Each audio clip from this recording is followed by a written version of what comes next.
अंबरनाथमध्ये भाजप उमेदवाराच्या कार्यालयावर अज्ञाताकडून गोळीबार, आरोपीचं नाव सांगूनही गुन्हा दाखल होत नसल्याचा माजी आमदार नरेंद्र पवारांचा आरोप.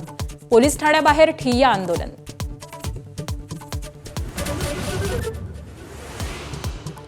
ठाकरे बंधू सोमवारच्या आत शक्ती प्रदर्शन घेऊन करणार युतीची घोषणा. उमेदवारांची यादी आणि वचननामा देखील जाहीर करणार असल्याची माहिती.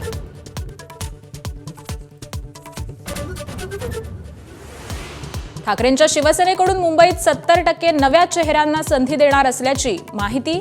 आठवड्याभरात उमेदवारांबद्दल निर्णय होणार. युवा सेनेच्या पदाधिकाऱ्यांना उमेदवारी मिळण्याची शक्यता.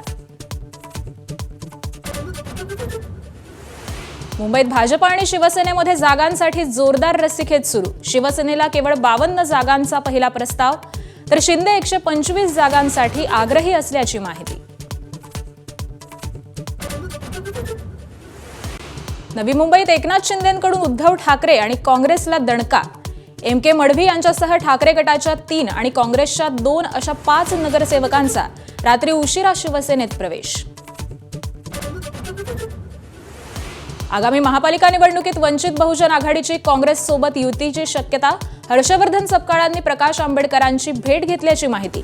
लवकरच जागा वाटपाचा निर्णय होण्याची शक्यता.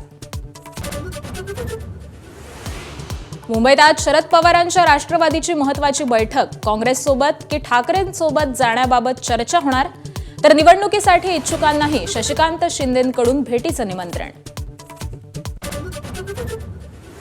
क्रीडा मंत्री माणिकराव कोकाटे आज अजित पवारांची भेट घेणार. बनावट कागदपत्राप्रकरणी कोकाटेंची शिक्षा सत्र न्यायालयाकडून कायम.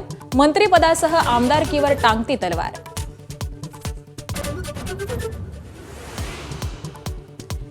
तुळजापुरात भाजप आणि काँग्रेस नेत्यांमध्ये वाद. पंचायत समितीच्या कामावरून दोन्ही गटाचे कार्यकर्ते भिडले.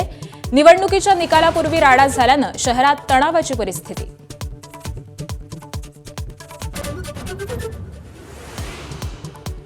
भारत आणि दक्षिण आफ्रिका यांच्यातली चौथी T20 मॅच आज लखनौमध्ये. मालिकेत 2-1 ने आघाडी घेतलेल्या भारताला मालिका विजयाची संधी, पण सर्वांच्या नजरा पुन्हा सूर्या आणि शुभमन गिलच्या खेळाकडे.